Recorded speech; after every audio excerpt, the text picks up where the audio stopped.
नमस्कार, मी ज्योती. माझ्या चॅनलमध्ये तुमचं खूप मनापासून स्वागत आहे. तर आज मी तुमच्यासोबत शेअर करणार आहे 3 पीस ब्लाऊज संपूर्ण स्टिचिंग कसा करायचा तो एकदम फिनिशिंगमध्ये. तर खूप सोपी पद्धत आहे मैत्रिणींनो. तर व्हिडिओ शेवटपर्यंत नक्की बघा आणि तुम्ही पण नक्की ट्राय करून बघा. हा 3 पीस ब्लाऊज जो आहे तो 38 साईजचा आहे आणि एकदम फिनिशिंग खूप छान आलेली आहे आणि फिटिंगला आणि फिनिशिंगला पण इतकं छान बसतो अंगावरती पण.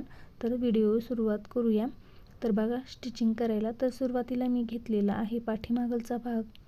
तर बघा मेन फॅब्रिक जे आहे तो ठेवलेला आहे आणि त्यावरती ठेवलेला आहे मी अस्तर सरळ ठेवलेला आहे. आता आपल्याला इथे शिलाई करून घ्यायची आहे आणि मग नंतर पलटून आपल्याला दापटीप द्यायची आहे, कारण आपण इथे पाठीची पट्टी लावणार नाही आहे. तर जो एक्स्ट्रा कपडा आहे ते आपण कट करून घेणार आहे खूप छान पद्धतीने आणि एकदम सोपी पद्धत आहे. आणि हा जो थ्री पीस प्रिन्स कट असतो ना, तो फिटिंगला खूप छान बसतो सर्व साईजमध्ये. तर याची कटिंग जर तुम्हाला बघायची असेल तर नक्की कमेंटमध्ये कमेंट करा. मी पुढचा व्हिडिओ कटिंगचा घेऊन येते. तर बघा तुमचं कोणत्या साईजचे प्रिन्स कट म्हणजे 3 पीस प्रिन्स कट तुम्ही कोणत्या साईजचा कटिंग करायला बघायला तुम्हाला आवडेल हे नक्की कमेंटमध्ये सांगा. तर बघा पाठीमागलचा भाग मी पलटून अस्तर पलटून मी खाली दापटीप दिलेली आहे. तर कुठेही गोळा होऊ नये, गळा किंवा आपला गळा पसरट होऊ नये या पद्धतीने, म्हणून मी या पद्धतीने बघा सुया लावून घेतलेल्या आहेत सगळीकडे. आणि मग नंतर शिलाई करून घ्यायची आपल्याला त्यावरती आणि मग नंतर कट करून घ्यायचा आहे जो अस्तरचा भाग जो एक्स्ट्रा आहे मेन फॅब्रिकचा जो आहे तो. तर बघा टक्स घेतलेला आहे, जो टक्स घेतलेला आहे तो मधोमध शोल्डरपासून घेतलेला आहे आणि अंदाजे 4 इंचावरती मी बघा असा उभा टक्स घेतलेला आहे. तर आता हे काढून घेऊयात पिन आणि हे साईडला ठेवूयात. आता आपण जो प्रिन्स कटचा भाग आहे तो आपण अस्तरला जोडून घेऊयात अगोदर. तर एकाच बाजूचे होऊ नये म्हणून एकासमोर एक समोर ठेवायचे आणि मग नंतर त्यावरती अस्तर ठेवायचं आणि मग स्टिचिंग करून घ्यायचं, म्हणजे एकाच बाजूचे होत नाहीत. कधी कधी काही गडबडीमध्ये आपल्याला ना एका साईडचं होतं, मग पुन्हा नंतर आपल्याला उसवून डबल ते शिवावं लागतं. त्यासाठी एकदाच असं आमनेसामने एकदा समोर ठेवायचं आणि त्यावरती अस्तर ठेवून व्यवस्थित अस्तर जोडून घ्यायचं आहे आपल्याला सगळीकडून. एकदम सोपी पद्धत आहे, जसं आपलं साधा प्रिन्स कट कटोरी जसं आहे तसंच त्याच पद्धतीने आहे, पण याची फिटिंग खूप छान बसते. तर बघा सगळीकडून आपल्याला अस्तर जोडून घ्यायचं आहे. तर मी याच पद्धतीने अस्तर सगळी जोडून घेते. तर मैत्रिणींनो, व्हिडिओ आवडल्यास लाईक करा, शेअर करा आणि चॅनलला सबस्क्राईब करा. एक छानशी कमेंट करा कमेंट बॉक्समध्ये. असे छान छान व्हिडिओ घेऊन येण्याचा मी नक्की प्रयत्न करेन आणि बेल आयकॉनलाही क्लिक करा, म्हणजे माझ्या येणाऱ्या व्हिडिओची नोटिफिकेशन तुम्हाला मिळेल.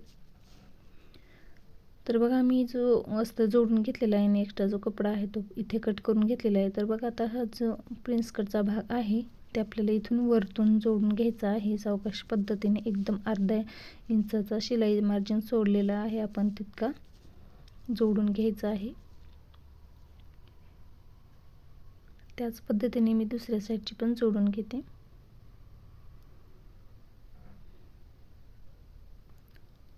आणि आपल्याला डबल टिप द्यायची आहे, जिथे जिथे डबल टिप द्यायची आहे तिथे तिथे डबल टिप द्यायची, म्हणजे आपलं ब्लाऊज लवकर उसवणार नाही. बघा पफ पण खूप छान आलेला आहे आपल्या प्रिन्स कटचा, तुम्ही पाहू शकता व्हिडिओमध्ये. तर बघा डबल टिप देऊन घेतलेली आहे. आता आपल्याला इथे क्रॉसपट्टी जोडून घ्यायची आहे. तर बघा मेन फॅब्रिकची वरतून घेतलेली आहे आणि खालती अस्तरची घेतलेली आहे आणि मधोमध प्रिन्स कटचा भाग आहे तो आपण इथे तिन्ही हे जोडून घेणार आहोत. आणि जो प्रिन्स कटचा आणि जो गळ्याचा जो आहे तो पार्ट तो इकडच्या साईडने शिलाई केलेला जो अर्धा इंचाचा भाग असतो तो एकाच साईडने करायचा आहे आपल्याला आणि डबल टिप देऊन घ्यायची बघा अशा पद्धतीने. आता हा रोल करायचा आणि जो मधोमध कपडा रोल करून ठेवायचा आणि खालच्या साईडने दोन्ही क्रॉसपट्ट्या जोडून शिलाई करून घ्यायची, म्हणजे आपली व्यवस्थित क्रॉसपट्टीची शिलाई बाहेर दिसणार नाही आणि धागेही निघणार नाही. तर याच पद्धतीने मी दुसऱ्या साईडची पण जोडून घेतलेलं आहे बघा. आता आपल्याला हुकलूक पट्टी लावून घ्यायची आहे. तर बघा इथे मी खालती लावून घेत आहे. जो आपल्या पाठीमागलचा गळ्याचा भाग जो असतं स्टिचिंग करून जो उरतो ना, तिथला भाग मी कपडा जो उरलेला आहे तेच मी वापरत असते हुकलूक पट्टीला. तर बघा एक खालतून लावलेली आहे उलट्या साईडने आणि एक वरतून लावलेली आहे. आता ही पलटून आपल्याला वरती लावून घ्यायची आहे, म्हणजे ही हुक्काच्या घराची पट्टी झाली. आणि ती जी आहे ती हुक लावण्यासाठी तर वरतून द्यायची आहे दाबटीप आणि त्याला आतमध्ये फोल्ड करून शिलाई करून घ्यायची आहे, व्हिडिओमध्ये दाखवल्याप्रमाणे बघा.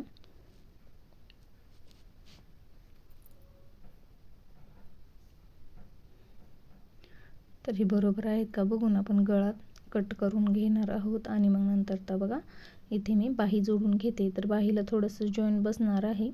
तर मी पुढचा भाग आणि पाठीमागचा भाग ओळखायला येण्यासाठी मी इथे खडूने आखून घेतलेला आहे आणि बाहीला मी जोड पण देऊन घेतलेला आहे. आणि हे बघा अशा पद्धतीने जोडून घेतलेली असतात बाहीला.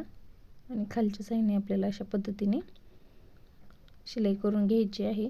असं हाताने साफ करत राहायचं आहे, म्हणजे बाही गोळा होणार नाही, चुनी येणार नाही. आणि एकसारखीच शिलाई ठेवायची आहे, अगदी अर्धा इंचाची म्हणजे अर्धा इंचाची, अजिबात थोडीशी जास्त आणि कुठे कमी ठेवायची नाही. मग फिनिशिंग पण आणि कपडा पण गोळा होतो. तर बघा गोटसाठी मी जो आत्ता दाखवला होता तो कपडा घेतलेला आहे मी.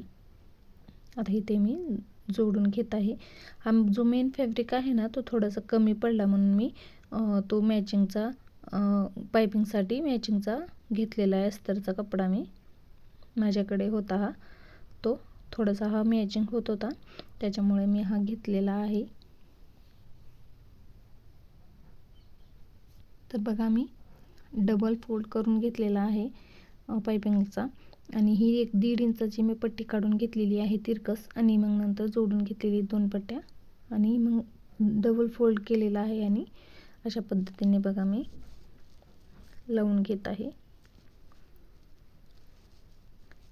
एक पण असं लावू शकता आणि डबल पण लावू शकता.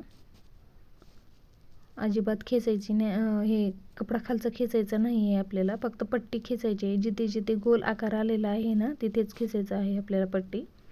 जास्त पण ओढायचं नाही आहे, जास्त ओढल्यानं मग ब्लाऊजचं खूप असं गोळा शिलाई होते. तर बघा एक फोल्ड केला, आणखीन एक डबल फोल्ड केला आणि मग जो खाचा असतो दोन्हीमधले जो असतो तिथेच शिलाई येऊ द्यायची आहे. अजिबात गोटवरती किंवा इकडे या साईड ह्या ब्लाऊजवरती पण येऊ द्यायचं नाही. मधोमध त्या दोन्ही याच्यामध्ये सेंटरमधून शिलाई येऊ द्यायची, म्हणजे फिनिशिंग खूप छान येते आणि बघायला पण सुंदर दिसतं. गोट जर आपला सुंदर आला म्हणजे छान आला फिनिशिंगमध्ये तर ब्लाऊज पण त्याच्यावरती डिपेंड असतं, लुक पण छान येतं ब्लाऊजचं. तर बघा बाही लावायची आहे. तर आता आपण बाही कशी जोडत आहे बघा. मी अगोदर सेंटरमधून चेक केलं आणि मग नंतर त्या साईडने सुरुवात केलेली आहे. तुम्हाला सेंटरमधून लावता येत असेल तर तुम्ही सेंटरमधून लावा. मी अशा पद्धतीने लावलेलं आहे. आणि फिटिंग करते वेळेस मी कॅमेरा चालू आहे बघितलंच नाही, शिवण्याच्या ह्याच्यामध्ये लक्षच केलं नाही. तर पूर्ण झाल्यानंतर बघितलं तर फिटिंग आणि फिनिशिंग आपली खूप छान आलेली आहे. तर फिनिशिंग एक नंबर आलेली आहे आपली. तर माझा वेळात वेळ काढून पूर्ण व्हिडिओ बघितल्याबद्दल तुमचे मनापासून धन्यवाद. असे छान व्हिडिओ घेऊन नक्की येण्याचा प्रयत्न करेन. व्हिडिओ आवडल्यास लाईक करा, शेअर करा आणि चॅनलला सबस्क्राईब करा. तर पुन्हा भेटूया आणखीन एका अशा छानशा व्हिडिओमध्ये. तोपर्यंत सर्वांना श्री स्वामी समर्थ.